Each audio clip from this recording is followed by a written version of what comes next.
समन्ता चक्रवालेषु अत्रा गच्छन्तु देवता सद्धम्मं मुनिराजस्य सुनन्तु सग्गमोक्कदं धम्मस्सवनकालो अयं बदन्ता धम्मस्सवनकालो अयं बदन्ता धम्मस्सवनकालो अयं बदन्ता नमो तस् भगवतो अरहतो सम्मा सम्बुद्धस्स नमो तस् भगवतो अरहतो सम्मा सम्बुद्धस्स नमो तस् भगवतो अरहतो सम्मा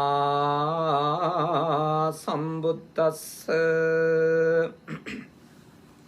कारुणिक श्रद्धाकामी पिंगुतुनि මුලින් අපි මේ දේශනාව ආරම්භ කරත් මේ අන්තර්ජාලයේ මොකක්කෝ අවහිරතාවයක් මත අතරමඟදී එය එන හිටිය නිසා අපට නැවත මේ සද්ධර්ම දේශනාව ආරම්භ කරන්නට සිද්ධ වුණේ. අද මේ උතුම් පින්කම සිත කරන්නේ මිට අවුරුද්දකට පෙර ඕවිස්ස පූජා පිටිය අංක 72 B දරණ නිවසේ ඉඳලා හරියටම අවුරුද්දකට පෙර අභාවයටපත් LG රන්නයින්දේ ආදරණීය පියාණන් වහන්සේට අපේ අජිත් සුසන්ත රණසිංහ මැතිතුමා ඇතුළු දූ දරුවන්ගේ ආදරණීය තාත්තට නීතා කුමාරි සමරකෝන් මහත්මිය ඇතුළු පවුලට එකතු වෙච්ච දුවා දරුවන්ගේ ආදරණීය මාමණ්ඩියට ශානුක කවිඳු දිනුෂි කියන දුවාදරුවන් ඇතුළු මුණුබුරු මිනිබිරියන් ඇතුළු ඒ පවුලේ සියලුම මුණුබුරු මිනිබිරියන්ගේ ආදරණීය සීයට පින් අනුමෝදන් කිරීම සඳහා ඒ වගේ මේ මාතාව සුජීවත්ව සිටිනවා කිරියතන මාතාව එතුමියගේ ආදරණීය ස්වාමි පුරුෂයාණන්ට පින්දීම සඳහායි මේ උතුම් පින්කම සිද්ධ කරන්නේ. මේ සේනාසනය ආසන්නයේම ආයතනයක් පවත්වාගෙන යන අපේ සදහැවත් අජිත් සුසන්ත මහත්මාණන් මීට මාස කීපයකට පෙර අපිට ආරාධනා කර සිටියා තාත්තගේ අවුරුද්ද පින්කම වෙනුවෙන් මේ විදියට සද්ධර්ම දේශනාවක් සිද්ධ කරලා දෙන්නට කියලා. එතුමා මේ කනගවා සුගත භාවනා මධ්‍යස්ථානයේ ආරම්භක දායකයෙක්.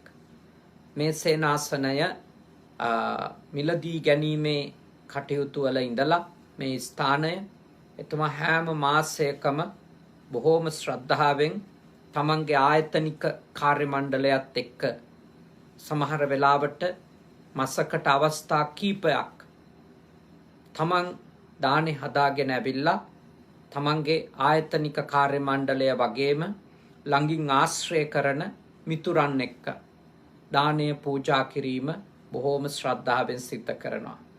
ඒ විතරකුත් නෙමෙයි සේසෙම්ම අපේ කනගවා සුගත භාවනා මධ්‍යස්ථානයේ අභිනවයෙන් ඉදිකෙරෙන භාවනා ශාලාව සඳහා මේ රටේ මුදලින් කොළ 25ක් විතර විශාල මුදලක් පූජා කරන්නට යෙදුණා. ඊටාම ශ්‍රද්ධාවෙන් ඊටාම ගෞරවයෙන් තමන්ගේ ආදරණීය පියාණන් වහන්සේට පින් සිද්ධ වෙන්න කියලා.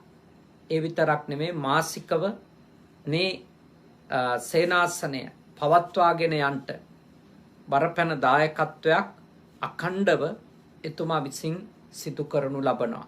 ඒ හැම දෙයක්ම සිද්ධ කරමින් එතුමා තමන්ගේ ආදරණීය පියාණන්ට පින් අනුමෝදන් කිරීම, මෑණියන්ට ආශිර්වාද කිරීම, ඒ වගේම බිරිඳගේ පවුලේ නමින් මිය ගියපු සියලු දෙනාට පින්පෙත් අනුමෝදන් කිරීම ආදී කටයුතු සිද්ධ කරනවා. ඉතින් අපිට මුණ ගැහුණු යහපත් මහත්මයෙක් ලෙස අපේ බෞද්ධ ශ්‍රාවකයෙක් ලෙස මේ සේනාසනයට ඊටාම උපකාරවත් දායක මහත්මයෙක් ලෙස අපි අජිත් සුසන්ත මහත්මයා අඳුනාගෙන තිබෙනවා. මේ දිනවල ලංකාවට වැඩම කරලා සිටින මෙම සේනාසනයේ ආධිපත්‍ය හොබවන ඒ වගේම පුජ්‍ය සුගත සෙනසුන කංසායි සුගත භාවනා මධ්‍යස්ථානයේ ආධිපත්‍ය ඔබවන අපේ පූජනීය හුරුළු නිකවැවේ සුදම්ම සාමින්ද්‍රයාණන් වහන්සේත් හෙට දවසේ එම නිවසට පූජාපිටිය ප්‍රදේශයේ දහවල දානය සඳහා තාත්තට පින් අනුමෝදන් කිරීමට පැවැත්වෙන වැඩම කරන බව අපට දැනගන්නට ලැබුණා, සිහිපත් කරන්නට යෙදුණා. ඉතින් මෙතෙන් ඉඳලා මේ සහභාගී වෙලා සිටින අජිත් සුසන්ත මහත්මයාගේ සොහොයුරා, ඒ වගේම අජිත් සුසන්ත මහත්මයාගේ ආයතන කාර්ය මණ්ඩලයේ මහත්තුරු, ඒ වගේම එතුමා ආශ්‍රය නිශ්‍රය කරන මේ සමීප හිතවතුන් ඇතුළු ඔබ හැම දෙනාටම මෙතෙන් සිට තථාගත බුදුරජාණන් වහන්සේ දේශනා කරපු උතුම් දහම් කරුණු ටිකක් කියලා දීලා සද්ධර්ම දේශනාවක් පවත්වලා බුද්ධ පුතුන් මුහුණු පොත ඔස්සේ සජීවීව මේ දේශනාව ශ්‍රවණය කරන පිරිසට දහම් අහන්ට ඉගෙන ගන්නට සලස්සලා ඒ ආදරණීය තාත්තට රංනයින්ද පියාණන් වහන්සේට පින් අනුමෝදන් කිරීමටයි මේ හැම කෙනෙක්ම බලාපොරොත්තු වෙන්නේ. ඒ නිසා කවුරුත් හොඳට මේ සද්ධර්ම දේශනාව ශ්‍රවණය කරලා ඒ පින්පෙත් ඒ ආදරණීය පියාණන් වහන්සේට වගේම තම තමන්ගේ නමින් මිය ගියපු සියලුම ඥාතීන්ට අනුමෝදනා කිරීමේ කටයුතු සිද්ධ කරන්නට කියලා අපි මෙත් සිතින් යුක්තව සිහිපත් කරනවා. අද මේ සද්ධර්ම දේශනාවේදී අපි කලහ විවාද සූත්‍රයේ එන ගාථා කීපයක් ඔබත් එක්ක සාකච්ඡා කරනවා. කුතෝ පහූතා කලහා විවාදා පරිදේව සෝකා සහමච්චරාච මානාති මානා සහපේසුනාච කුතෝ පහූතා තේ තදිංග බ්‍රෝහි පියා පහූතා කලහා විවාදා පරිදේව සෝකා සහමච්චරාච මානාති මානා සහපේසුනාච මච්චරිය යුත්තා කලහා විවාදා විවාද ජාතේ සුචපේසුනාති. අපි ඒ ගාථා දෙකෙහි අර්ථයට මුලින්ම අවධානය යොමු කරමු. භාග්‍යවතුන් වහන්සේගෙන් අහනවා ප්‍රශ්නයක්. සුත්ත නිපාතේ අට්ටක වග්ගයේදී කලහ විවාද සූත්‍රය අපිට දැක ගන්නට ලැබෙන්නේ. එහිදී භාග්‍යවතුන් වහන්සේගෙන් විමසනවා කලහයොත් විවාදයොත් කොතනින් උපන්නහුද? වාද විවාද රණ්ඩු සරුවල් කොතනින්ද පටන් ගන්නේ කියලා තමයි මේ ප්‍රශ්නය. කොතනින්ද පටන් ගන්නේ? පරිදේව සෝකයොත් මාත්සර්යයොත් මානාති මානයොත් පිසුණු බසුත් යන මෝහු අට දෙන කොතනින් ප්‍රභූත වූවාහුද අරුතවදාල මැනව. ඊට අමතරව පරිදේව කියලා කියන්නේ මේ පපුවට ගහ අඬන එක නේද? පපුවට ගහ ගනිමින් අඬන්නේ, හිස කෙහි කඩා ගනිමින් අඬන්නේ. අන්න ඒකට කියන පරිදේව. ඊළඟට ශෝක, ඇතුලෙන් පීඩා විඳිමින් කඳුළු සලමින් ඉන්න එකට අපි කියන ශෝකයෙන් ඉන්නවා කියලා නේ. එහෙම වෙන්නේ මාත්සර්ය, මසුරුකම හට ගන්න. මසුරුකම තියෙන ඒවා කණ්ඩ බොණ්ඩ දෙන්න විතරක් නෙමෙයි, තියෙන ඒවා අනිත් අයට පේන්නේ නැති වෙන්න හංගන්න හිතෙන්නේ. ඒකට කියනවා මසුරුකම කියලා නේ. මසුරුකමත්. ඊළඟට මාන අතිමාන. මාන්නයත් අදිමාන්නයත් දැඩි මාන්නයත් මේ කියන කාරණා පිසුණු බස් කේලම්. පිසුනා වාචා කියන්නේ කේලම්. කේලම් මේවා කොහොමද උපදින්නේ කියලා බුදුහාමුදුරුවන්ගෙන් ප්‍රශ්නයක් අහනවා. දැන් පළවෙනි එක ගත්තොත් කලහයොත් විවාදයොත් කොතනින් උපන්නහුදනේ? පහුගිය දවසක දැක්කා ලංකාවේ නිවිතිගල පළාතේ සංගීත සංදර්ශනයක් පවත්වලා ඒ අවසන් වෙනකොට සියලු දෙනා හොඳට ගුටි බැට දීගෙන විශාල කලහයක ලංකාවේ පවුල්වල ඒ වගේ කලහයන් අපි දකිනවනේ. සහෝදර සහෝදරියෝ අතර, දරුවෝ දෙමව්පියෝ අතර. ඒ වගේ නැවතත් පුංචි බාධාවක් සිද්ධ වුණත් අපි මෙතන ඉඳලා නැවතත් ඔබට ඒ දහම් කරුණු කියලා දීම සිද්ධ කරනවා. මේ කොහොමද කලහ විවාද ඇති වෙන්නේ කියන එක ගැන තමයි අපි සාකච්ඡා කරමින් හිටියේ.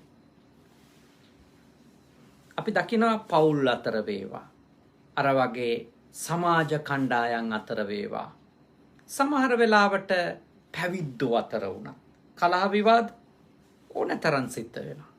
භාග්‍යවතුන් වහන්සේගේ කාලෙත් එහෙම කලහ විවාද හටගෙන තියෙනවානේ. විවිධ කලහ කොලහල ඇති වෙලා තියෙන ඔය ഘോഷිතාරාමයේ එහෙම විශාල ගැට්ටන හාමුදුරුවෝ දෙකට බෙදිලා පිල්වලට බෙදිලා චෝදනා කරගත්තු රණ්ඩු සරුවල් වෙච්ච අවස්ථා තියෙනවා. ඉතින් අපි අනිත් ආගම්වල අභ්‍යන්තරය දන්නේ නැහැ. හැබැයි ඒවයෙත් ඉන්නේ මිනිස්සුයෝ නිසා නේද? මුස්ලිම් ආගමේ ගත්තත්, ක්‍රිස්තියානි ආගමේ ගත්තත්, හින්දු ආගමේ ගත්තත්, වෙනත් ආගමක ගත්තත් ඒ අය අතරත් මං හිතනවා අභ්‍යන්තරිකව රණ්ඩු සරුවල් ඇති අපේව තරම් එළියට ආවේ නැති වුණාට නේද? අපේවයි තියෙන්නේ ඔක්කොම ටික දඩබඩන් ගාලා එළියට යන එකනේ නේද? ඒ ඇත්තෝ එහෙම වීඩියෝ කරගෙන ඔය රණ්ඩු සරුවල් එළියට දාන්න තරම් මොලේ නැත්තේ නෑ නේද? ඒගොල්ලන්ට හොඳට මොලේ තියෙන රණ්ඩුවක් වුණත් ඒක ගේ ඇතුළෙම පල්ලිය ඇතුලේ කෝවිල ඇතුලේ ඒව විසඳ ගන්න. අපේ එහෙම නෙමෙයි. අපේ ඒව ඔක්කොම අපේ විවෘත වේදිකාවේ තමයි සියලු කලකෝලහල රණ්ඩු සරුවල් වෙන්නේ. ඒවා එළියට දාන එක තමයි අපේ ස්වභාවය. මා කියන්නේ ඒම කරන්න එපා, ඔක්කොම රැකගෙන තම තමන්ගේ කැමැත්ත නේ. ඒක තම තමන්ගේ කැමැත්ත කියලා විතරයි කියන්න පුළුවන්. කොහොම නමුත් මට ඔබට කියන්න ඕන කොයි ආයතනය ඇතුළෙත් අපි දකිනවා කලහ විවාදනේ. කලහ විවාද. දැන් ඔය ඇත්තෝ එක කොම්පැනි වැඩ කරනවා. රණ්ඩු ගහ බැනගන්නේ නැති වුණාට සමහර වෙලාවට එකඟතා නැතුව කියව ගන්න අවස්ථාවල් නැති වෙන්න බෑ එකට වැඩ කරද්දිනේ. එහෙම විවිධ අදහස් තියෙන කෙලෙස් සහිත අය ඉන්නකොට විවිධ ආකාරයේ වාද විවාද ඊළඟට ඒවා ඇසුරින් සමහර වෙලාවට පාලනය වුණේ නැතොත් දැන අඬගසා ගැනීම රණ්ඩු සරුවල් දක්වා යනවා. දැන් මේ මහත්තුරු මේ රටේ ඉන්නවා නේ. මේ රටේ හිටියට නෝනලා එක්ක රණ්ඩු වෙන්නෙම නැද්ද මේ රටේ ඉන්නවා කියලා? නෑනේ. සමහර වෙලාවට නෝනලා ලංකාවේ ඔය ඇත්තෝ මේ රටේ ඉඳන් සමහර වෙලාවට ටෙලිෆෝන් වලිනුත් රණ්ඩු සරුවල් වෙන්න පුළුවන් අවස්ථා තියෙනවා. ඔය ඇත්තෝ වෙනවද නැද්ද මම දන්නේ නැහැ. නමුත් වෙන්න පුළුවන් මිනිස්සුයෝනේ. මිනිස්සුයෝන්ගේ අතින් එහෙම ඒවා වෙන්න පුළුවන්. ඒ ඇත්තෝ එහෙ ඉඳලා මෙහෙ ඉන්න කෙනෙක් එක්ක රණ්ඩු වෙන්න පුළුවන්. ඉඩ තියෙනවා. එහෙම නොවි ඉන්න කියලා තමයි අපි උපදෙස් දෙන්නේ. මග පෙන්වන්නේ. ඉතින් ඒ වුණත් එහෙම වෙන්න පුළුවන්. කෙලෙස් සහිත නිසා. ඉතින් මේ වගේ කලහ විවාද වලට හේතුව මොකද්ද කියලා බුදුහාමුදුරුවන්ගෙන් පළවෙනියටම අහුව ප්‍රශ්නයක් නේ. ඉතින් අපි නම් ඔය වගේ ඇයි මේ මිනිස්සු රණ්ඩු සරුවල් කරගන්නේ කියලා ප්‍රශ්නයක් ඇහුවොත් අපි ඉස්සෙල්ලාම කියන්නේ මම නම් රණ්ඩු වෙන්න පොඩ්ඩක්ක් කැමති නෑ, අහවලාගේ වැරදි හින්දා තමයි රණ්ඩු කියලානේ. මම නම් රණ්ඩු වෙන්න කැමති නෑ, පොඩ්ඩක්ක් කැමති නෑ. ඒත් අරයාගේ වැඩ හින්දා තමයි මේ ඔක්කොම රණ්ඩු. එයාගේ කට හොඳ නෑ, එයා කතා කරන්න දන්නේ නෑ, එයාගේ හැසිරීම හින්දා තමයි මේ ඔක්කොම, එයාගේ හොර වැඩ වැඩි. ඔහොම විවිධ හේතු අපෙන් ඇහුවොත් එමේ මොකද මේ කලහ විවාද කියලා, මේ මොකද කලහ කෝලහල කියලා ඇහුවොත් අපි පළවෙනියටම එළියට දාන්නේ මොකක්ද? මම නොවන වෙන හේතු නිසා එහෙම වෙනවා කියලා. මම නොවන වෙන අයගේ, බාහිර අයගේ හේතු නිසා තමයි එහෙම වෙන්නේ කියලා. ඒක අපේ ස්වභාවය හැමතිස්සෙම මනුෂ්‍ය වර්ගයාගේ ස්වභාවය තමයි තමන්ව ආරක්ෂා කරගන්න එකනේ. තමන් වඩා හොඳ මිනිහෙක් ලෙස හුවා දක්වලා අනිත් සියලු පාර්ශව අයහපත් මිනිස්සු ලෙස හංවඩු ගහන එක තමයි සාමාන්‍ය මනුෂ්‍යයින්ගේ ස්වභාවය. කෙලෙස් සහිත අයගේ, නික්ලේශී අයගේ නෙමෙයි. කෙලෙස් සහිත අයගේ ස්වභාවය තමයි ඒ වගේ අන් අයට වරද පටවන එක. බුදුහාමුදුරුවෝ ඒ සඳහා දෙන පිළිතුරු ගොඩක් වෙනස්. ඒ පිළිතුරු මොනවද කියලා දෙන්න කලින් ඊළඟ කාරණාවට යමු. ඊළඟට ශෝක පරිදේවනේ. ශෝක පරිදේව කියන්නේ හැඬීම් වැළපීම් කියමුකෝ අපි. තේරෙන විදියට හැඬීම් වැළපීම්. ජීවිතේ අපි කවුරුත් අඬපු වැළපුණු වෙලාවල් තියෙනවා. ඒ වෙලාවල් මතක් කරගන්න. කෙනෙක් කියන්න පුළුවන් මං රවට්ටපු වෙලාවේ තමයි මං එහෙම ඇඬුවේ වැළපුණේ. මට අරයා බොරු කරා කියලා දැනගත්තු වෙලාවේ. මගේ දරුවෝ අකීකරු වෙච්ච වෙලාවේ. මගේ සැමියා මට වංචා කරපු වෙලාවේ. මගේ බිරිඳ මට කපටිකම් කරපු වෙලාවේ. මගේ සහෝදර සහෝදරියෝ මට වෙනස්කම් කරපු වෙලාවේ. අම්මා සාධාරණ විදියට කටයුතු කරපු වෙලාවේ. තාත්තා සාධාරණ නැතුව අපිට අකටයුතුකම් කරපු වෙලාවේ. අපේ අම්මා මිය ගිය වෙලාවේ. අපේ තාත්තා මිය ගිය වෙලාවේ. ඔය ආදී වශයෙන් අපි විවිධ කාරණා ඉදිරිපත් කරනවා. අපි ඇඬුවේ ඇයි කියන එකටනේ. අපි වැළපුණේ ඇයි කියලා. අපි කාගේ ජීවිතේ එහෙම අඬපු අවස්ථා, වැළපුණු අවස්ථා මතක් කරනකොට අපිට ඔය වගේ ලයිස්තුවක් කියන්න පුළුවන්. ඒ ඔක්කොම අත්ත වශයෙන්ම ගොඩාක් වෙලාවට අපි අඬපු වැළපුණු හේතු ලෙස අපි පෙන්වන්නේ බාහිර අයගේ වෙනස් වීමනේ. ලෙඩවීමත් වෙනස් වීමක්නේ. ඒ අය අප අතෑරලා දාලා ඈතට යෑමත් වෙනස් වීමක්නේ. ඒගොල්ලෝ වයසට ගිහිල්ලා ගොඩාක් දුර්වල වෙලා ඉන්නවා දකින්න එකත් වෙනස් වීමක්නේ. ඒගොල්ලොන්ගේ මරණය දකින්න එකත් වෙනස් වීමක්නේ. ඒගොල්ලෝ අපිට කට්ටකයිරා ටිකක් අං කරලා අපිව රවට්ටන එකත් වෙනස් වීමක්නේ නේද? මේ විදියට වෙනස් වීම වලදී තමයි අපි අඬලා තියෙන්නේ, අපි වැළපිලා තියෙන්නේ කියලා අපිට මතක් කරගන්න පුළුවන්.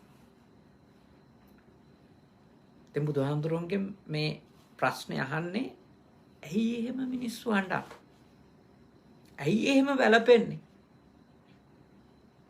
ඔය අවස්ථාවල ඔහොම වෙනවා, මිනිස්සු අඬනවා, වැළපෙනවා. ඇයි ඒ කියලා?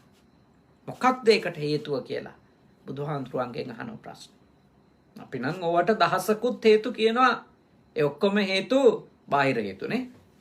බාහිර හේතු තමයි කියන්නේ. ඊළඟට තව සමහරු මේ ලෝකේ අපිට දකින්න ලැබෙනවා අධික මසුරුකමින් ඉන්නවනේ.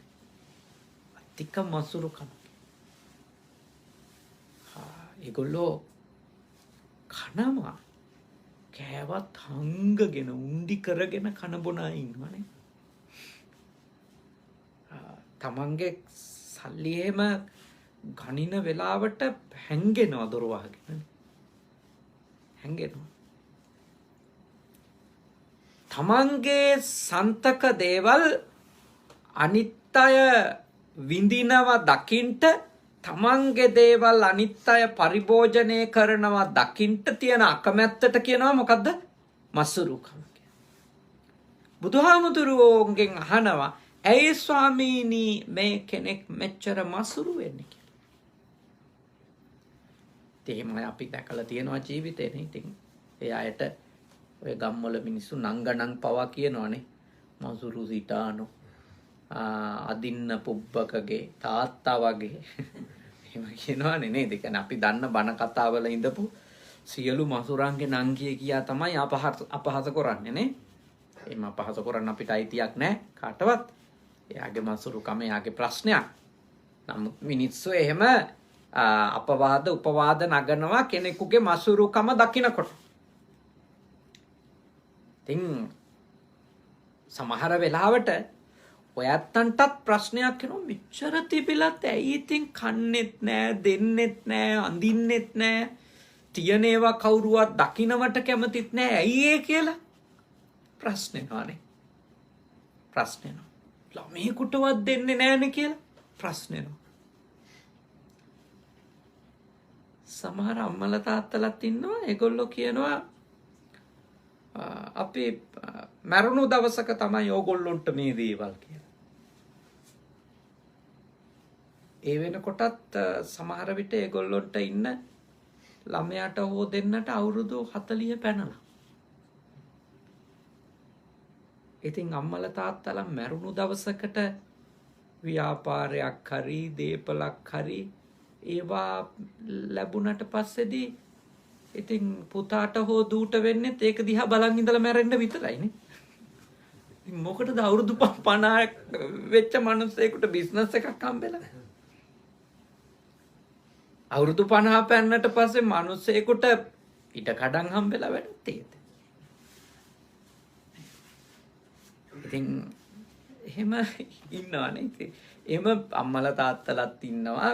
විවිධ අයවලුන් අපි දකිනවා මේ ලෝකේ පුදුම ජීවිත ගෙවන හිතාගන්න බැරි කතා කියනනේ හිතාගන්න බැරි කතා කියන හැබැයි මොලේ තියෙන ළමයි අහනවා ඉතින් මට මොකටද අවුරුදු 45 50ක් වුණාම ඔයා දෙනවයි කියන ඒවා ඇයි ඉතින් මට මොකටද කියලා මොකද අවුරුදු 50ක් වෙච්ච මිනිස්සෙක් කල්පනා කරන්නේ ආයේ ආයෝජන කරලා ආයේ අලුතින් ජීවිතේ ගොඩනගා ගන්න නෙමෙයිනේ නිදහසේ තමන්ගේ විශ්‍රාමය ගෙවා ගන්න ඒ වෙනකොට ව්‍යාපාරයක් බාර දුන්නා කියලා හෝ ධනයක් බාර දුන්නා කියලා ඉතින් ඔය කකා බිබි ඉන්න පුළුවන් ඊට හැම මුකුත් කරන්න බෑ.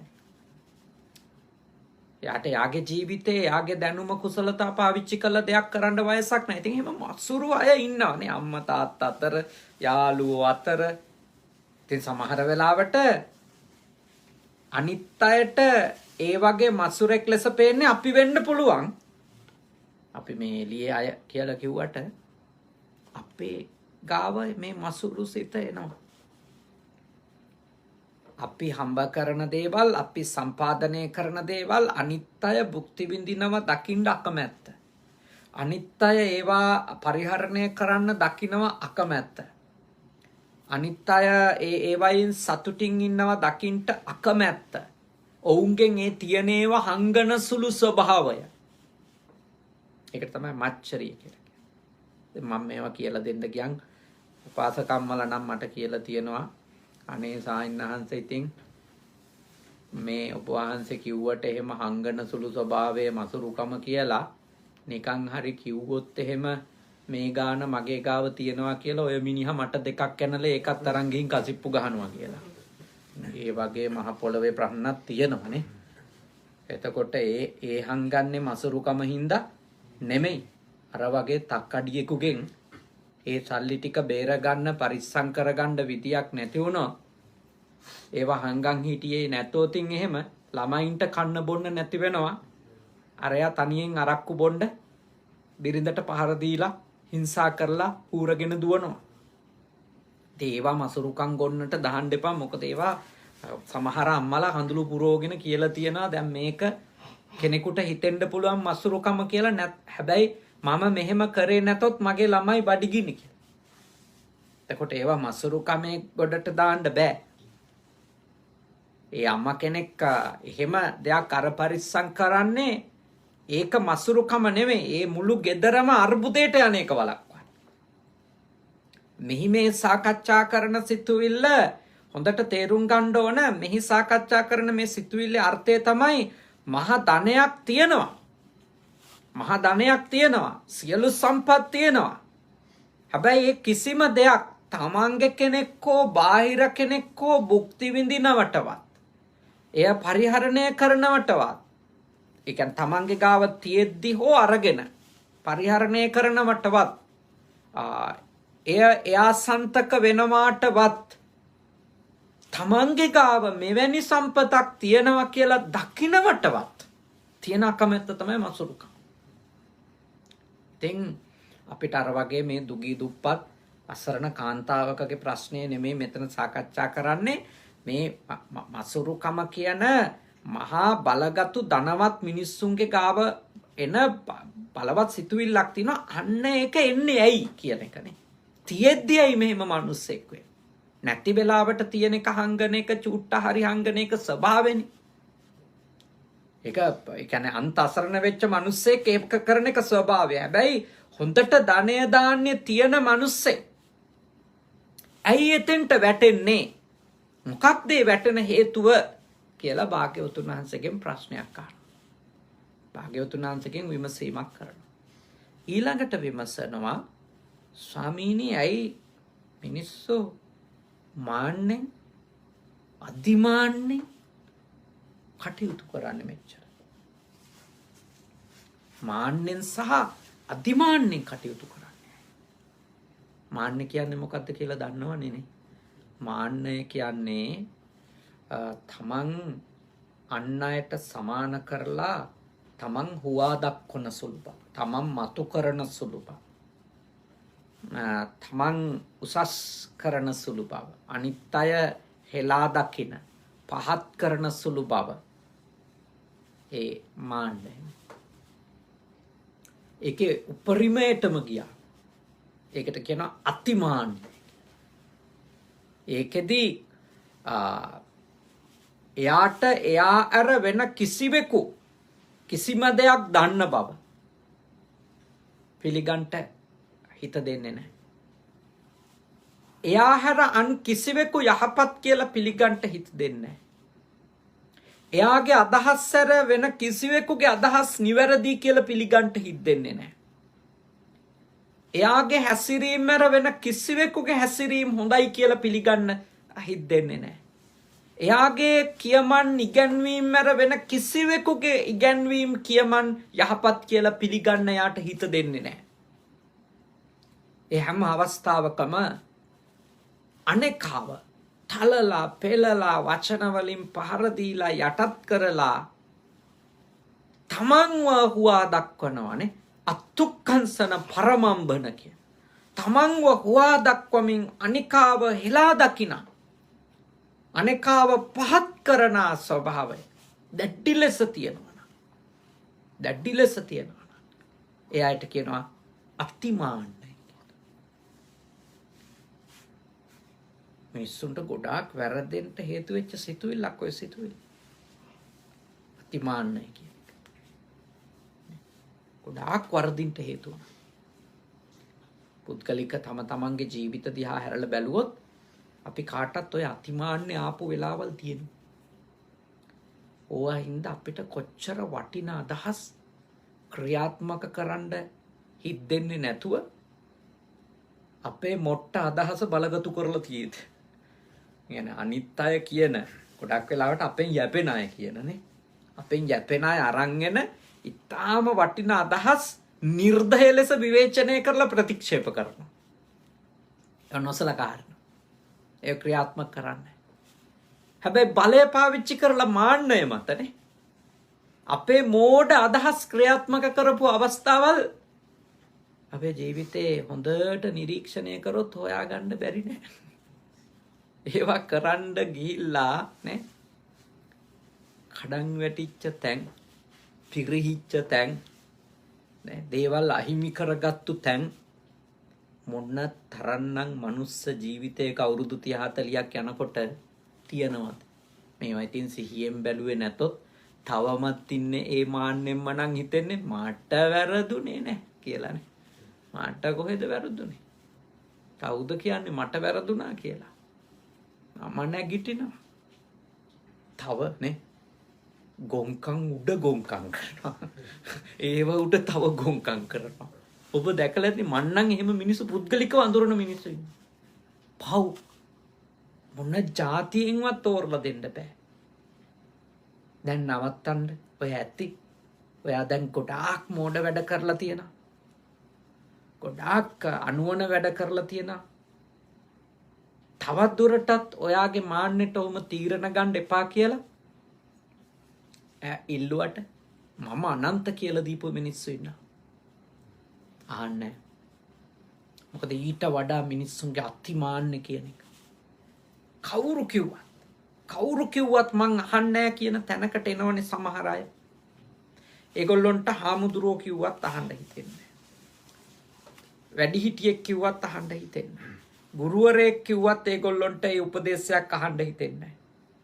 කවුරු කිව්වත් අහන්නේ. ඒ හැම අදහසක්ම මෝඩ අදහසක් ලෙසත් තමන්ගේ අදහස ලෝකේ ඉහළම නිවැරදිම හරිම අදහස ලෙසත් පිළි අරගෙන ඉන්න අය මේ ලෝකේ ගොඩාක් ඉන්නවා. ගොඩාක් ඉන්නවා. බුදුහාමුදුරුවන්ගෙන් අහන්න ඉතින් ඇයි ඉතින් මිනිස්සු එහෙම වෙන්නේ කියලා. හොඳ ප්‍රශ්නනේ. ඇයි එහෙම මිනිස්සු වෙන්නේ? තාම වටින ප්‍රශ්නයක්. බුදුරජාණන් වහන්සේගෙන් අහනවා. ඊළඟට අන්තිමට අහනවා ඊළඟ ප්‍රශ්නය භාග්‍යවතුන් වහන්සේගෙන්. ඇයි මිනිස්සු කේලම් කියන්නේ කියලා. පිස්සුණු බස් පිස්සුනා වාච කියන්නේ කේලම් වලට. මුසාවාද කියනවා බොරු වලට. පරුසා වාච කියනවා පරුස වචන වලට කියනවා. පිස්සුනා වාච කියන්නේ කේලම්. සම්පප්පලාප කියන්නේ හිස් වචන. ඇයි මිනිස්සු කේලම් කියන්නේ? මොන තරම්නම් මේ ප්‍රශ්නේ මිනිස්සු පීඩා විඳිනවදනේ. ඔය පවුල් වල ගොඩාක් වෙලාවට අපේ සිංහල මිනිස්සුන්ගේ සමගිය නැති ප්‍රධාන හේතුව තමයි පවුල් අතර තියෙන කේලම්. පුදුම කර්මයකට මේ මිනිස්සුන්ගේ අතට ෆෝන් හම්බුණා. ඉස්සර නම් කේලමක් කියලා එන්න ගමකින් ගමකට මල්ලක් හදාගෙන යන්න වෙනවනේ. දැන් එහෙම එකක් නෑ. මේක අංක ගන්නවා ඔබනවා ගිනි තියනවානේ. ගිනි තියලා හත් පොලේ දිවුරෝ ගන්නවා මං කිව්වා කියන්න එපා කියලා. අන්තිමට අර කේලම් අහන අනුවන මෝඩයෝ මොකද කරන්නේ? සාක්ෂිකාරයෙක් නැති තොරතුරු මත පදනම් වෙලා හිත කේන්තියෙන් වියරු වට්ටගෙන මරා ගන්න. සාක්ෂිකාරයෝ නේ ඒ කතා තොරතුරු සපයපු අය උඩ පැන පැන hina වෙවි බලන් ඉන්නවා. ගිනි තියලා ඇවිලෙනකම් හොඳට සන්තෝෂෙන් බලන් ඉන්නවා. අරගොල්ලෝ සාක්ෂිකාරයා ගැන සියලු තොරතුරු සියලු රහස් රකිමින් සාක්ෂිකාරයෙක් නැති තොරතුරු මත පදනම් වෙලා කුලල් කනවා. සිංහල මිනිස්සුන්ගේ පවුල් වලට වෙන හූනියම් මොකුත් නැහැ. ඔය තමයි හූනියම්. මිනිස්සු හිතන්නේ අල්ලපු ගෙදර උ මිනිහලු මතුරලා අපිට මේ මෙහිම වෙලා තියෙන එකයි. අල්ලපු ගෙදර උ මේ ලුණු මතුරලා ලනු පන්නලා නූල් පන්නලා ඒකයි අපිට මේ වගතුවක් නැත්තේ. හැබැයි හොඳට නිරීක්ෂණය කළොත් බලාගත හැකි මොකද්ද වෙලා තියෙන්නේ? ගෙදර කේලම් අහන කේලම් කියනනේ දෙකම බොහොම ජයට කරගෙන යනවා. ඉතින් ඒ අහපු කේලම් ටික හිතේ තියාගෙන තමයි මොනවා කතා කරන්න පටන් ගත්තත් කතා කරන්නේ. සාමෙන් ඉවර වෙයිද රණ්ඩුවකින් ඉවර වෙයිද? කාගෙන් හරි අහගත්තු කේලම් ගොන්න කොළුවේ තියාගෙන කතා කරන්න පටන් ගන්නවා. නිකන් මෙහෙම හිතන්නකෝ. ඔය ඇත්තෝ මේ රටේ මේ අමු හීතලේ උදේ ඉඳලා හැන්ද වෙනකන් වැඩ කරනවා නේ. පුදුම හීතලක් නේ. මොකද ආයේ මේ දොරවල් වහගෙන කරන වැඩක් නෙවෙයිනේ මේ ඔය ඇත්තෝ මේ වාහන හදන කර්මාන්ත ශාලාවල කරන්නේ. ඊතල හුලංග එනවා ඒවා වැටි ඔය අතර ඔය ඇත්තන්ගේ ගෙදරකට මෙහින් කවුරු හරි කෙනෙක් ටෙලිෆෝන් නම්බරේ හොයාගෙන ඔය ඇත්තු ගැන කවදාවක්වත් නොකරපු දෙයක් කරා කියලා කියනවා. අර ලංකාවේ ඉන්න මිනිස්සු ගොඩක් වෙලාවට ඒ වගේ තොරතුරක් ආපු ගමන් ඔළුව කලබල වෙනවද නැත්? කලබල වෙනවා. ඒක අහගන්නෙත් කියන්නේ නැති බවට පාවල දෙන්නේ නැහැ කියලා සහතික වෙලා. ගිනි තියන මිනිහා ගිනි තියන්නේ 17 දිවුරෝගෙන. අන්තිමට සාමාන්‍ය මේ හොඳ සිතින් කතා කරන්න කෝල් එක ගත්තු තැන ඉඳලා සමහර වෙලාවට ඒ රණ්ඩු සති ගණන්නේ. සති ගණන්. මොකද එක ඊර්ෂ්‍යාකාරයෙකුට සැනසෙල්ලෙන් ඉන්නව දකින්න බැරි, දියුණුව දකින්න අකමැති, කෙනෙකුට වගතුවක් වෙනවා දකින්න අකමැති එක ඊර්ෂ්‍යාකාරයෙකුට පුළුවන් කේලම් කියලා විනාශ කළා දාන්න මුළු පවුල් පරපුරක් ඉවර කරන්න පුළුවන් කේලම්කාරයෙකුට. ගිනි තියලා නැති කළා දාන්න පුළුවන් කොටවල. ඉතින් බුදුහාමුදුරුවන්ගෙන් අහන්නේ ඇයි ස්වාමීනි මෙහෙම මිනිස්සු කේලම් කියන්නේ කියලා. අදත් ඉතින් අපිට බුදුහාමුදුරුවෝ ගාවට ගිහිල්ලා පිළිමේ ගාවට ඇවිල්ලත් අහන්න තියෙන්නේ ඇයි බුදුහාමුදුරනේ මේ උන් මෙච්චර දැනගෙන කේලම් කියන්නේ කියලා. නේ? කේලම් කිය කොටවන්නේ ඇයි? කවුරුවත් සමගියෙන් ඉන්න දෙන්නේ නැත්තේ ඇයි? ඔය ප්‍රශ්න ඇත්තටම කිව්වොත් මේ අහපු ප්‍රශ්න හැම එකක්ම මිනිස්සුන්ගේ දැවෙන ප්‍රශ්නනේ. දැවෙන ප්‍රශ්න. මහා වේදනා විඳිනනේ. සර්වකාලීන ප්‍රශ්න. දැන් මේ බුදුහාඳුරුන්ගේ මේ ප්‍රශ්න අහන්නේ ක්‍රිස්තු පූර්ව 6 වන සියවසේනේ. දැන් මේ ඉන්නේ 2021 නේ. බුදුහාඳුරු පිරුමුම් පාලත් අවුරුදු 2560කට වැඩි කාලයක් ගත වෙලා. දීර්ඝ කාලයක්. තා දීර්ඝ කාලයක්. හැබැයි එච්චර දීර්ඝ කාලයකට කලිනුත් මේ මිනිස්සු ඉඳලා තියෙනවා. මේ මොඩල් ඉඳලා තියෙනවානේ. මේ වර්ග ඉඳ ඒ කියන්නේ කේලම් කියලා කොටවන. අම්මු මසුරු නේ. දෙට්ටි මසුරු. ඊළඟට ගත්තාම මාන්නෙන් අතිමාන්නෙන් උඩඟු වෙච්ච මුසපත් වෙච්ච ඔළුව නරක් කරගත්තා. ඊළඟට නිතර කලහ කරන රණ්ඩු කරන කොච්චර හරි වාදයකට පැටලෙන්න යන මොකක් හරි අල්ලගෙන එල්ලෙන්න එන අයවලු ඉඳලා තියෙනවා. බැලුවට පස්සේ අපි හිතුවට දැන් සමාජේ තමයි අන්තිම නරක කියලා ක්‍රිස්තු පූර්ව 6 වන සියවසෙත් මේ මිනිස්සු ඉඳලා තියෙනවා. මේ අපිට පේන අය හින්දා මේ වැඩිපුර මේ ගති සහිතව අපි හිතනවා දැන් කාලේ තමයි මේ ලෝකේ නරකම මිනිස්සු ඉන්න කාලේ කියලා. මං හිතනවා ක්‍රිස්තු පූර්ව 6 වන සියවසේ මේ තත්වයම තියෙන්නේ නැති මේ ප්‍රශ්න වලින් මිනිස්සු ගොඩක් දුක් විඳින්න ඇති. මොකද මේ මිනිස්සු එහෙම දුක් විඳින්නේ නැත්තම් ඒ මිනිස්සුන්ට මේ දුකින් නිදහස් වෙන්න ඕන කියන හැඟීම එන්න විදියක් නැහැ. නිවන් දකින්න ඕන කියලා හැඟීමක් එන්න මොකක් හරි හේතුවක් තියෙන්නේ.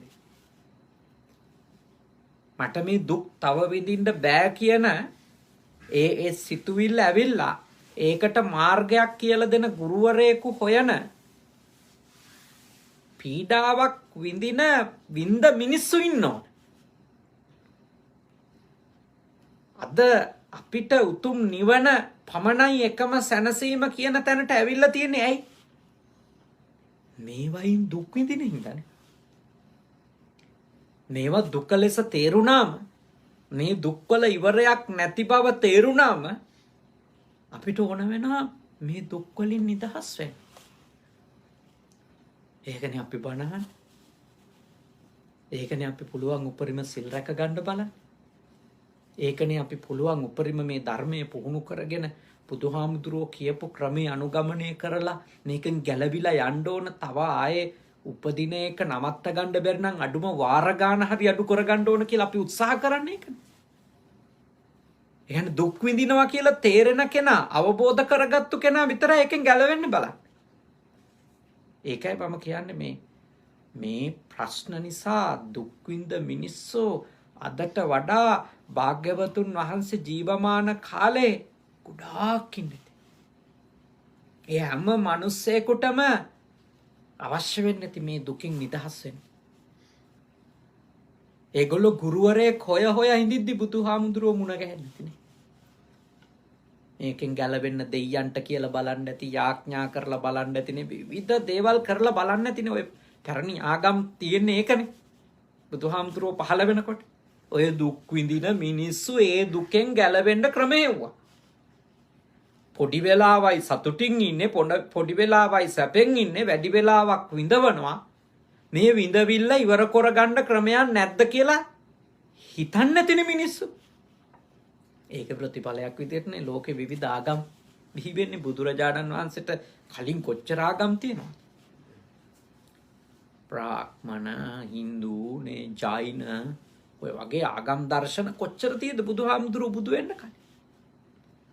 දේ කාගෙත් ගාව තිබුණ උත්තර. හැබැයි ඒවා පරිපූර්ණ උත්තර වුණේ නැහැ. ඒවයි තිබුණේ ඇත්තටම මේ දුක මේ හුවමාරු වීමක්. ඒ කියන්නේ එක තැනක විඳින දුකෙන් අර මේ ඒක සිෆ්ට් කරනවා වගේ එක වෙන තැනකට යනවා. අර ලංකාවේ ගුවන් පාලම් හදලා කරන්නේ.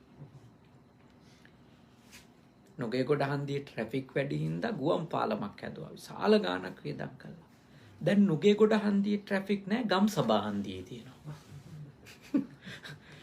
ඒ විඳපු දුක දැන් ගම්සභා හන්දියේ, දෙල්කඳ හන්දියේ, විජේරාම හන්දියේ ටිකේ දිගටම විඳිනවා දැන්. නොගේගොඩ හන්දියේ ප්‍රශ්නේ හරි. සෑහෙන දුරකට ඒක හරි. මේක දෙහිවලත් එහෙම තමයි. ඒ කියන්නේ ගුවන් පාලම් දකින්නකොටම මට හිතෙන්නේ දැන් එහෙනම් මෙතනින් ගැලවිලා යන්න පුළුවන් ඊළඟ තැන මේ දුක විඳින්න වෙනවමයි.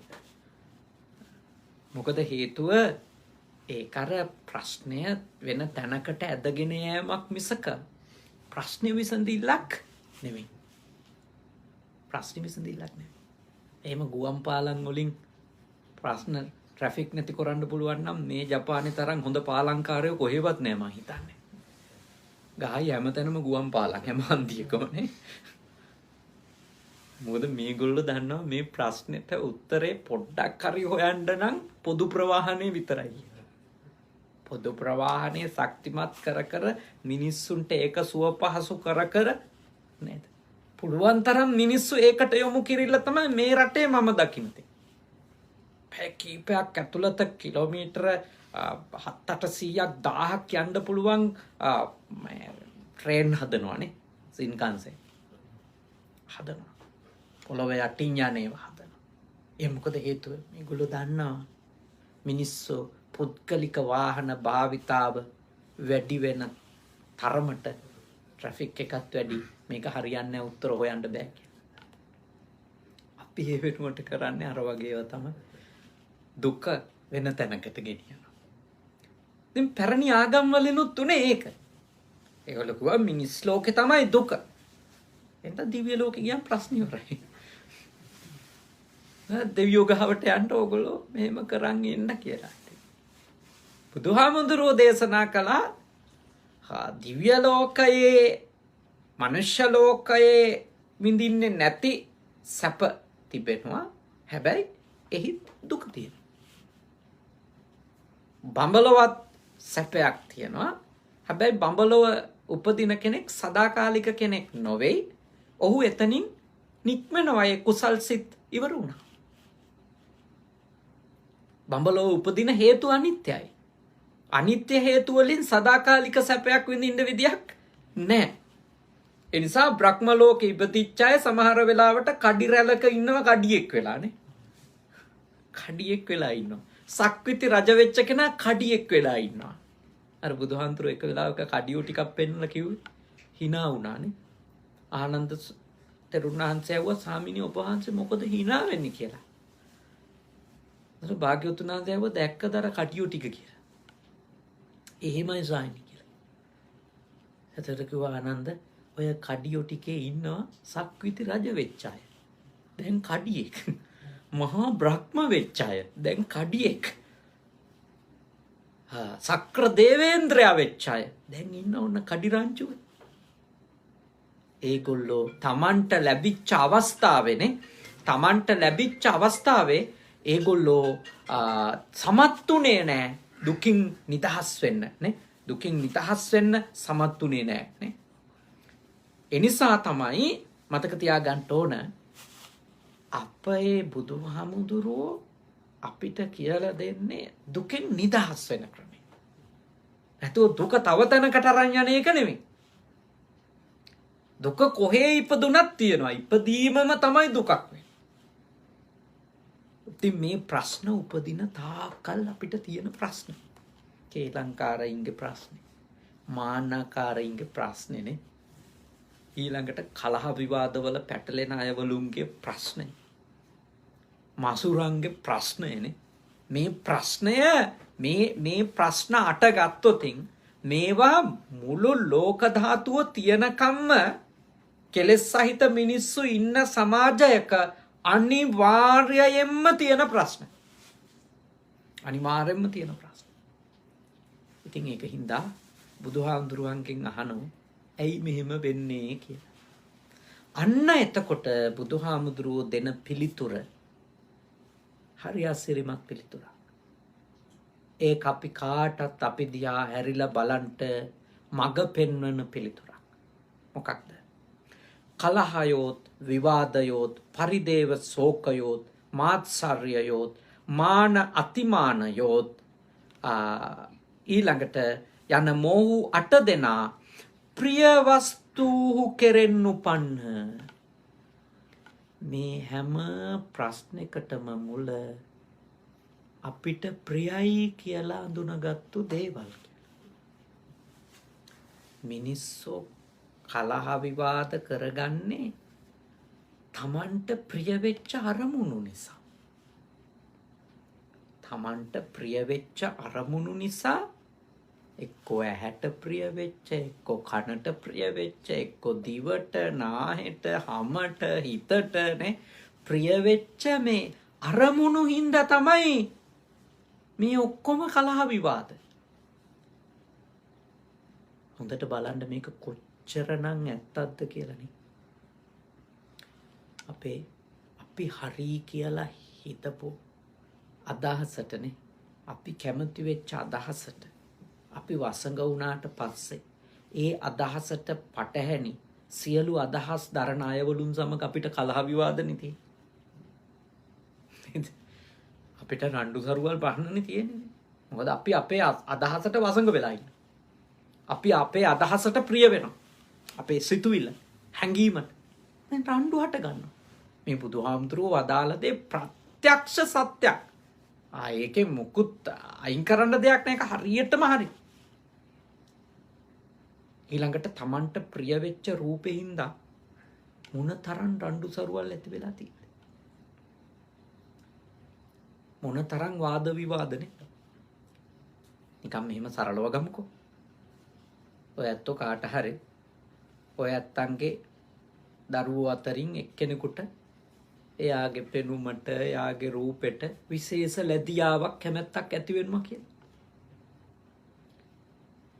ඊට පස්සේ ඔය ඇත්තෝ ඒ ළමයට සලකන විදිය මත අනිත් සියලු දෙනා එක්ක වාද විවාද, රණ්ඩු සරුවල්, කැටුම්, කලහ ඇති වෙනවද නැත්? ඇති වෙනවා. අර අනිත් ළමයි දැනුම් තේරුම් ඇති වයස ආපු ගමන් කියන්නේ අයියට වගේ අපිට මොනවද කරේ? වාද විවාදනේ, කලහ තමයි. ඔක්කොම දුන්නේ අයියටනේ. ඔක්කොම කරේ නංගිටනේ. ඇතුළ හොයලා බැලුවොත් ඇත්තටම ඔබ ඇයි එයාට වැඩිපුර යමක් දුන්නේ කියලා එක්කෝ එයාගේ රූපෙට කැමති, එක්කෝ එයා කතා කරන විදියට කැමති, එක්කෝ එයා ඇඟපත අල්ලලා ඔළුව අල්ලලා ආදරෙන් හොයන බලන විදියට සලකන විදියට කැමති. මොකක් හරි එයා හරහා ලැබුණු ප්‍රිය අරමුණක් තියෙනවානේ. එයාගේ මොකක් හරි ප්‍රිය වෙච්ච දෙයක් තියෙනවා. අඩුම මගේ පළවෙනි ළමයා එහෙම හරිනේ. නැත්නම් සමහරුන්ට නෑ මොනවා කළත් එයා පවුලේ බාලයා. එහෙම ප්‍රිය වෙලානේ. ඒ කෙනෙකුට ඇති වෙන ප්‍රියත්වය මත තව කී දෙනෙක් එක්ක කලහ විවාද. ඊළඟට ඒ ප්‍රිය වෙච්ච කෙනත් එක්කම කොච්චර කලහ විවාදද? දැන් ඔය ඇත්තෝ විවාහ වෙලා විවාහයට පෙරත් ආදරය කරන්නේ නැති විවාහයේදීත් ආදරය තියෙනවනේ බිරිඳට සැමියාට එකිනෙකා ආදරය කරන. ඉතින් ඔය ආදරේ හින්දම මොනතරම් රණ්ඩු තියෙද? ඔය ප්‍රියත්වයේ හින්දම බැලුවත් සැක හිතනවා කාගේ හරි දිහා. කතා කරත් සැක හිතනවා. ෆෝන් එකේ ලාට් සීන් බල සැක හිතනවා. වේටින් තිබුණත් සැක හිතනවා.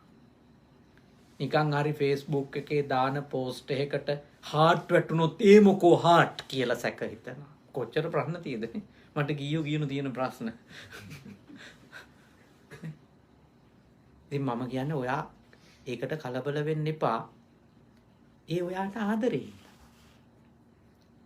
ආදරේ නැත්තම් බැඳීමක් නැත්තම් ඔයාට ප්‍රිය නැත්තම් ඔයා ඕනි නැත්තම් හાર્ට් එක නෙමෙයි හાર્ට් 5000ක් දානවා දැක්කත් දැනෙන්නේ නැහැ මලකුණක් ගන්නට ඔයා සලකලා පැත්තකට දාලා හිටි. එහෙම කලහ විවාද තියෙනව නම් ඒක හේතුවක් තමයි මොකද්ද? ප්‍රිය වෙන්නේ ඇයි කියලා බුදුහාඳුරුව වෙනම දේශනා කරනවා. ඒක ඊළඟ ප්‍රශ්නේ ඒක අද කතා කරන්නේ මේ වෙලාවේදී බුදුහාමුදුරුවන්ගෙන් අහනවා ඇයි මේ කලහ විවාද? ඒකට බුදුහාමුදුරුවෝ දෙන උත්තරේ තමයි ප්‍රිය වීම. ප්‍රිය වස්තුව. මිනිස්සු ඇයි අච්චර මසුරු නේ?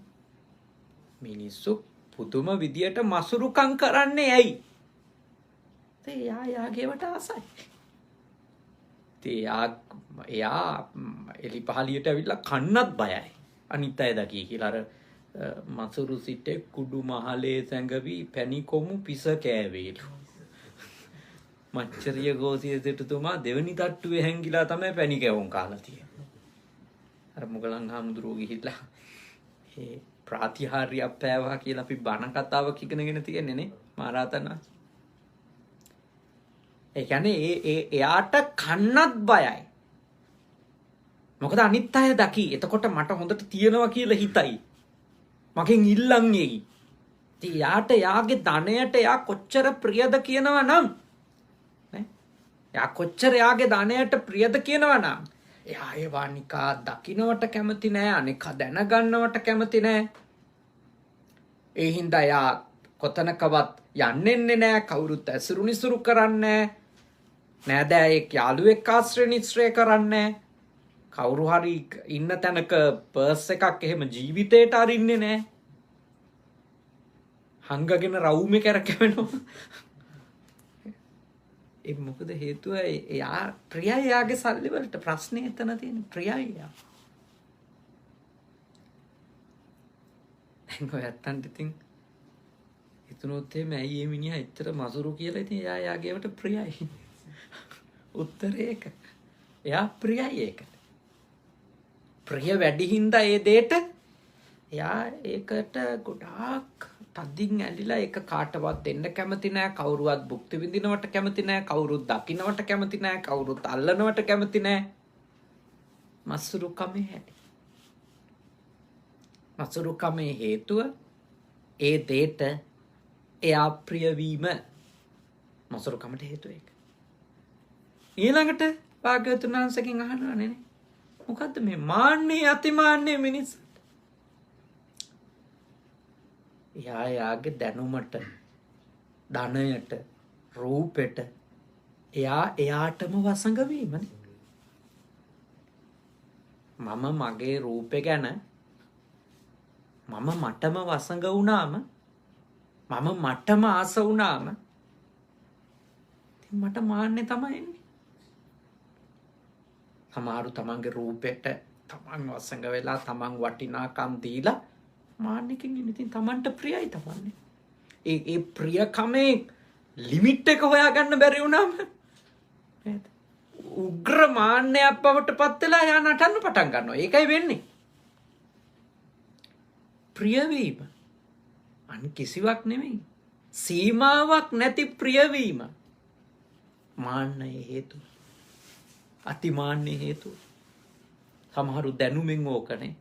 ඔය අති මාන්නේ හදාගෙන සමහරු රූපේ, සමහරු කටහඬෙන්, සමහරු Tamanට තියෙන සල්ලි නිසා, අවස්ථා තනතුරු තානාන්තර වහින්ද මුණ තරම් මාන්නෙන් ඉන්නවද? තමන්ගේ කිසිම නොහැකියාවක් පිළිගන්න සූදානම් නැහැ. මොකද තමන්ට තමන් වසඟ වුණාට පස්සේ ඒ මනුස්සයාට හිතෙන්නෙම මේ යාට ඕනම දෙයක් පුළුවන් කියලා. ඒක හරි අවාසනාවන්ත දෙයක්.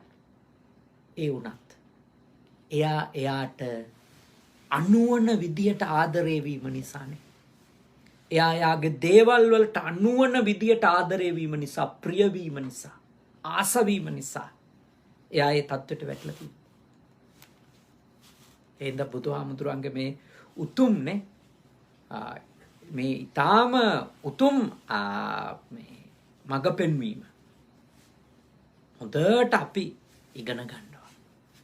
හොඳට තේරුම් ගන්න ඕන කොච්චර වටින මඟ පෙන්වීම. එතකොට අපිට කෙනෙකුගේ මේ දුර්ගුණ දකිනකොට අනුකම්පා කරන්න. 1. 2. අපේ මේ දුර්ගුණ එනකොට අපි මොනතරම් බොළඳ විදියට මේ දේට, මේ තැනට, මේ කෙනාට, මේ අරමුණට ප්‍රිය වෙලාද කියන එක අපිට අපිව තේරුම් ගන්න පුළුවන්. මේ අපේ ප්‍රශ්නයට හේතුව කොතනද? ඊළඟට කේලම් කියන්නේත් ඕකම තමයිනේ. කවුරු හරි කෙනෙක් කේලම් කියනවා කියන එකේ අදහස එයා විශ්වාස කරනවා මෙයා සතුව තියෙන දෙයක් Taman සන්තක කරගන්න පුළුවන් වේවි කියලා කේලම් කියලා බිඳවල යාට අහිමි කළොත් 90%ක්ම කේලම් කීමේ මූලික අර්ථය වෙන්නේ අනේකාට අහිමි කර තමාට ලබා ගැනීමයි. එතකොට මොකද්ද ලබා ගන්න යන්නේ? තමන් ආස වෙච්ච එක. පැහැදිලිනේ නේ. දැන් තමන්ගේ ආයතනේ තව ඉන්න මිනිස්සුන්ව කේලම් කියලා කොටෝලා පන්නන ඒ තැන් වලින් පළවාරින මහා කූටාලි මිනිස්සු ඉන්නවනේ. ඉන්නවා. ඒ තැන එක බිඳෝලා ඒ ආයතන ප්‍රධානියෝ එක බිඳෝලා කොහොම හරි පන්නනවා. මොකද එයා ආසයි එයා විතරක් වෙනවට. එයා විතරක් වෙනවට. එතකොට එයාට ඒ සියල්ල Tamanට ඕන විදියට පරිහරණය කරගන්න, Tamanට ඕන විදියට එතන හැසිරෙන්න අවස්ථාව ලැබෙනවා කියන තණ්හාව එක්ක තමයි මිනිහෙක්ම හැසිරෙන්නේ. ගොඩක් ආයතනවලදී ඒ කේලම් කියන එකේ අර්ථයම ඒකයි. මම මේ කියන්නේ ආයතනයක වැරද්දක් වෙනවා නම් ඒ වැරද්ද ආයතනයේ යහපත වෙනුවෙන් දැනුවත් කිරීම ඒක කේලමක් නෙවෙයි. ඒක කේලමක් නෙවෙයි. මොකද ආයතනෙ තිබුණොත් තමයි ඒ වැරද්ද කරන පුද්ගලයාත් රැකෙන්නේ, තමනුත් රැකෙන්නේ. ආයතනෙත් රැකෙන්නේ නේ. දැන් පවුලක දරුවෙක් මත්ද්‍රව්‍ය පාවිච්චි කරනවා. අසල්වැසියෙකුට පේනවා. එතකොට එයා ඒ දෙමව්පියන්ට ඒ තමන් සත්‍ය වශයෙන් දැක්ක දේ ඇවිල්ලා කියනවා ඕගොල්ලොන්ගේ දරුවා මේ වගේ දෙයකට ඇබ්බැහි වෙලා වගේ පේනවා. මට අවස්ථාවක් දෙකක් මේ වගේ දකින්න ලැබුණා. ඕගොල්ලෝ හොයලා බලන්න. ඒතකොට ඒක කේලමක් නෙමෙයි. ඒක කේලමක් නෙමෙයි. කේලම් කියලා කියන්නේ තමන්ට මොකක් හරි යට අරමුණක් සිතුවිල්ලක් ඇතුව මොකක් හරි දෙයක් ලබා ගන්න සමහරලාට ඒක මානසික සතුටක් ඒ ලබා ගන්න එක. මොකද අරයා පැන්නුවොත් මට ඒ ඇති කියලා හිතනවා. මට නොලැබුණාට කමන්නේ අරයට බැඩේ දුන්නොත් ඇති කියලා හිතන අය ඉන්නවානේ. එහෙම හිතලා කේලම් කියන අය ඉන්නවානේ ලෝකේ. ඉන්න අනන්ත ඉන්නවා. මම ඔය හැම මිනිහෙක් ගැනම දන්න ඉඳ කියන්නේ. ඔය ಜಾති අය මේ ලෝකේ මේ අවුරුදු දැන් මම මහාන වෙලාම 31යි. මේ 31 අවුරුද්දා සාසනෙ ඉඳිද්දි මට 40 පහු වෙලානේ 41 පැනලානේ දැන්.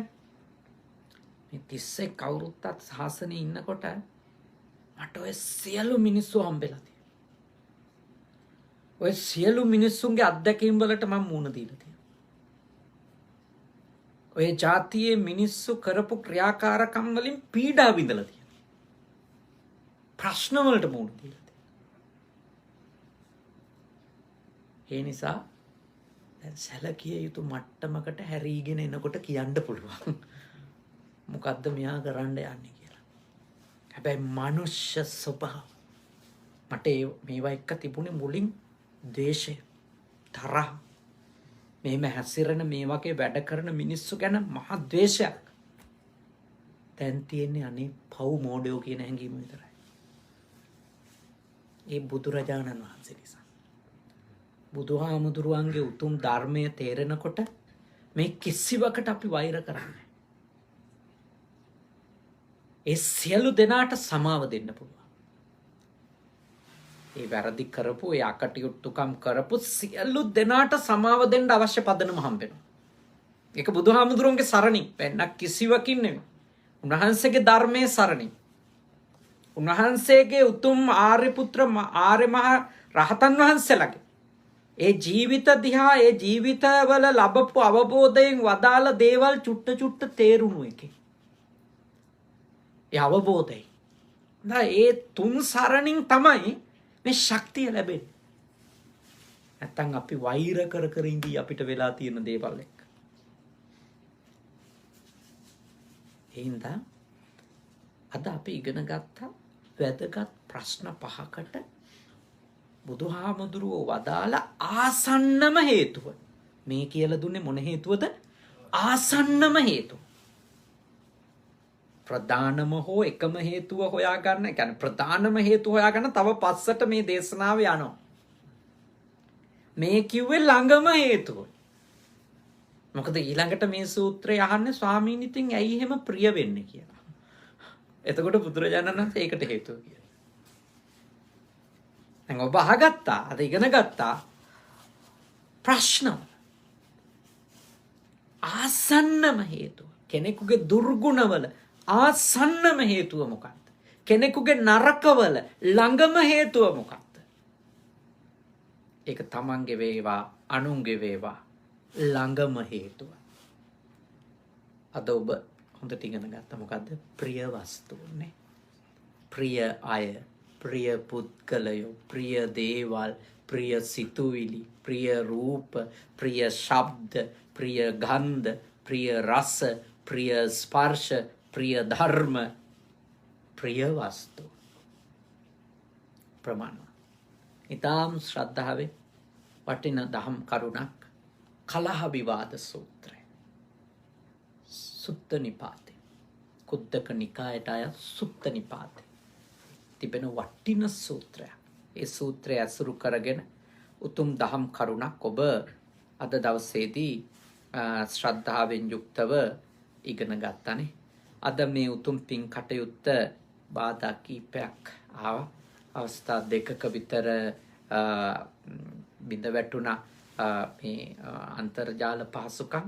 නමුත් කොහොම හරි මේක අටවගෙන වගේ මේ දේශනාව නිම වෙනකන් අපිට කරගන්න අවස්ථාව ලැබුණා. ඉතින් අද මේ උතුම් පින්කමේ මූලික අරමුණ උනේ අවුරුද්දකට පෙර අභාවයටපත් LG රන්නයින්දේ ආදරණීය තාත්තට අජිත් සුසන්ත මහත්මයා ඇතුළු දුවා දරුවන්ගේ ආදරණීය පියාණන් වහන්සේට නීතා කුමාරි සමරකෝම් මහත්මිය ඇතුළු පවුලට එකතු වෙච්ච දියණිවරුන්ගේ, පුතුණුවරුන්ගේ, බෑනලගේ, ලේලිලගේ ආදරණීය මාමණ්ඩියට, ඒ වගේම කවිඳු ශානුක දිනුෂි කියන මුණුබුරු මිනිබිරියන් ඇතුළු පවුලේ අනෙක් මුණුබුරු මිනිබිරියන් සියලු දෙනාගේම සීයට ඥාතිවරයාට පින්පෙත් අනුමෝදන් කරන්නට තමයි අද අජිත් සුසන්ත මහත්මයා ඇතුළු ඒ පවුලේ පින්වත් පිරිසගෙත් ආයතන කාර්ය මණ්ඩලයේ සහභාගීත්වයෙන් දායකත්වයෙන් මේ උතුම් සද්ධර්ම දේශනාව සිත කරන්නට යෙදුනේ. ඉතින් රැස්වුණු සියලුම පින් කුසල් අපි අනුමෝදනා කරමු ඒ මිය පරලොව ගිය ආදරණීය පියාණන් වහන්සේට, රන්නයින්දේ පියාණන් වහන්සේට, ඒ වගේම ඊට අමතරව ඔබ නමින් මිය ගිය සියලු ඥාතීන්ට, බණ අහන්ට ආපු මේ පිරිස නමින් මිය ගිය සියලු ඥාතීන්ට, අපේ බුද්ධ පුතුන් ශ්‍රාවක පිරිස නමින් මිය ගිය ඥාතීන්ට මේ පින් අත්වේවා. සද්ධර්ම දේශනාවෙන් රැස්වුණු පින් කුසලුත් ඒ වගේම කනගවා සුගත භාවනා මධ්‍යස්ථානය ඉදි කරන්නට පවත්වාගෙන යන්නට විශේෂයෙන්ම අපේ අජිත් සුසන්ත මහත්මාණන් මේ පියාණන්ගේ එක් පුතුණු කෙනෙක් වැඩිමහල් පුතුණුවන් දක්වන විශාල දායකත්වයන් තුලින් රැස්වෙන සියලුම පින් කුසල් බලයෙන් ඒ පියාණන් වහන්සේ ඇතුළු ඥාතීන්ට උතුම් නිවනම අවබෝධ වේවා. සාදු සාදු සාදු. ඒ වගේම දෙවිවරු පින් අනුමෝදන් වෙත්වා.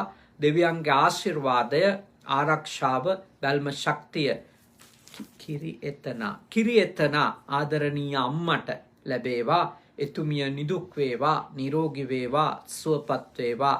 ඒ වගේම අජිත් සුසන්ත මහත්මයා එම මැතිණිය ඇතුළු දුවා දරුවන් හැම දෙනාටමත් පවුලේ මුණුබුරු මිනිබිරියන් හැම දෙනාටමත් බණ අහන්ට සම්බන්ධ වෙච්ච අජිත් මහත්මයා සමග හැම මාසෙකම අවස්ථා කීපයක දම්පැන් ගෙනවිත් පූජා කරන එතුමගේ ආයතන කාර්ය මණ්ඩලේ සියලු දෙනාටත් ඒ පවුල්වල ඇත්තන්ටත් සියලු දෙවියන්ගේ ආශිර්වාදයෙන් යහපතක් සෙතක් ශාන්තියක් වේවා. නිදුක් නිරෝගී සුවපත් භාවය දීර්ඝායුෂ චිරජීවනය ලැබේවා. විශේෂ අද ආශිර්වාදයක් කළ යුතුයි. ඒ තමයි අපි වරින් වර සිහිපත් කිරීම කරා අද දවසේ පුජි සුගත සේනාසනයේ පැවැත්වුණු ඒ උතුම් රුධිර දානමය ලේදම් දීමේ මහා පුණ්‍ය කර්මයට පැමිණෙන්නට කියලා.